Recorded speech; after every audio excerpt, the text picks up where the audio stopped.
નમસ્તે ખેડૂત મિત્રો, ખેડૂત માહિતી કેન્દ્ર ચેનલમાં આપનું હાર્દિક સ્વાગત છે।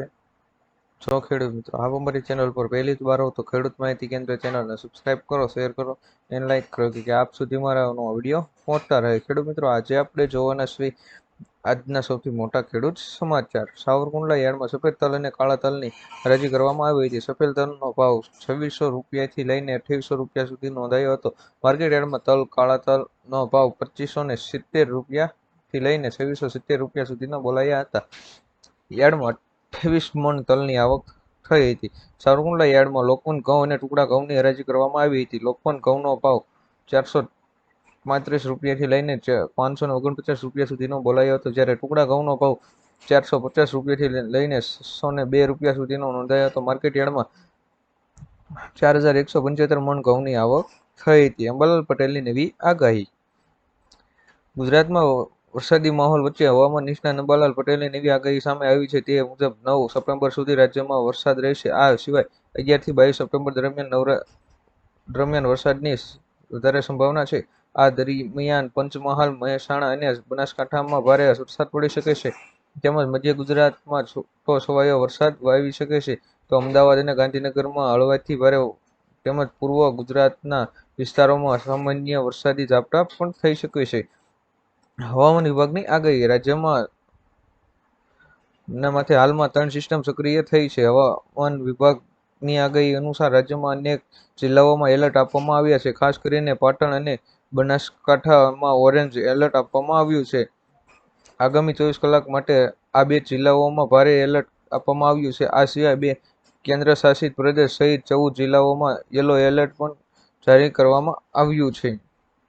આથી રાજ્યમાં આગામી 5 દિવસ હળવાથી મધ્ય વરસાદની પણ શક્યતા રહેલી છે। મોદી સરકારનો મોટો નિર્ણય। મોદી સરકારે પેન્શનરોને લઈને મોટો નિર્ણય લીધો છે।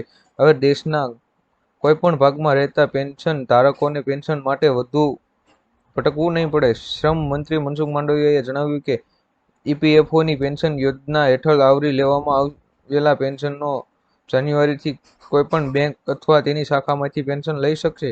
આ પેન્શનરો માટે મોટી રાહત હશે। તેવી નિવૃત્તિ પછી પોતાના વતન જતા હોય છે। પાક ધિરાણ લોન થશે માફ। ગુજરાતના દરેક ખેડૂતો માટે પાક ધિરાણ લોન અને પાક ધિરાણ વ્યાજને લઈને આવ્યા મહત્વના સમાચાર। ખેડૂતોએ લીધેલી લોનની નવાજૂની કરવા માટે ખેડૂતો પાસેથી કેશ પેમેન્ટ મંગાવવાને બદલે ડાયરેક્ટ બેંકમાંથી ઓટો રિન્યૂ કરી આપવામાં આવશે, તેવી માંગ ખેડૂતો દ્વારા કરવામાં આવી રહી છે। ખેડૂતોનું પાક ધિરાણ વ્યાજ મફત માફ કરવામાં આવે એવી માંગ કરવામાં આવી રહી છે, જ્યારે ખેડૂતો બેંકના લોનના પૈસા ભરવા માટે જ્યારે બહારથી વ્યાજમાં પૈસા લાવીને વ્યાજના પૈસા ભરે છે, જેથી ખેડૂતોને ઓટો રિન્યૂ સુવિધા આપીને ખેડૂતોને થોડી રાહત કરવામાં આવે તેવી ખેડૂતો માંગ કરી રહ્યા છે। રાશન કાર્ડ ધારકો માટે મોટો નિર્ણય।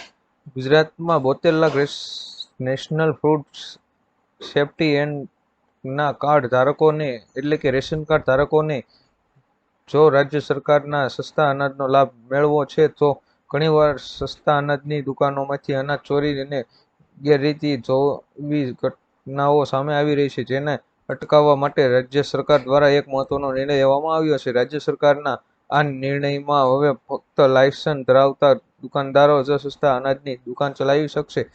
રાજ્ય સરકારના આ નિર્ણયથી દુકાનદારોની મનમાની પર લગામ લાગવામાં આવી રહી છે, જેથી દુકાનદારો ગમે ત્યાં રજા રાખી શકશે નહીં। લાખો પશુપાલકોને થશે ફાયદો। ગુજરાતમાં પશુપાલકોને સ્વનિર્ભર બનાવવાના ઉપરાંત પશુપાલન વ્યવસ્થાને વેગ આપવા માટે મહત્વનો નિર્ણય લેવાયો છે। રાજ્ય સરકારની સંસ્થાઓ ખાતે પશુઓના સેક્સ, સીમેન્ટ, ડોઝની કૃત્રિમ બિદાન કરવા માટે હાલમાં લેવામાં આવતી 300 થી ઘટાડીને 50 કરવાનો નિર્ણય કરવામાં આવ્યો છે। પશુપાલન મંત્રી રાઘવજી પટેલે માહિતી આપતા જણાવ્યું છે કે પશુપાલન વ્યવસાયલક્ષી દરેક નવી ટેકનોલોજી ગુજરાતમાં ઝડપી સ્વીકૃત બને તેમજ પશુપાલકોને પણ નવી ટેકનોલોજી ઓછામાં ઓછા ખર્ચે ઉપલબ્ધ કરવા માટે સરકાર ક્યારેક રાખતી નથી। ખેડૂતોને હેક્ટર દીઠ 20,000 રૂપિયા સહાય। રાજ્ય સરકાર દ્વારા અમલમાં મુકાયેલી નવી યોજનાની માહિતી આપતા પ્રાકૃતિક મંત્રી રાઘવજી પટેલે જણાવ્યું હતું કે રાજ્યના દરેક નાગરિકોને રાસાયણિક ખાતર તેમજ જંતુનાશક દવાના ઉપયોગ ક્રિયા વિના ઉત્પાદિત કરેલા શાકભાજીના પાકો સરળતાથી મળી રહે તે માટે શાકભાજીના પાકોમાં પ્રાકૃતિક કૃષિને પ્રોત્સાહન આપવાની યોજના અમલમાં મૂકવામાં આવી છે. આ યોજના હેઠળ શાકભાજીની ખેતી પ્રાકૃતિક ખેતી પદ્ધતિથી કરતા હોય તેવા ખેડૂતોને બિયારણ, પ્રાકૃતિક ઇનપુટ, ખેતી ખર્ચ તથા શાકભાજીને પ્રાકૃતિક ખેતીને પ્રોત્સાહન મળે તે માટે મહત્તમ 20,000 પ્રતિ હેક્ટર સહાય આપવામાં આવે છે.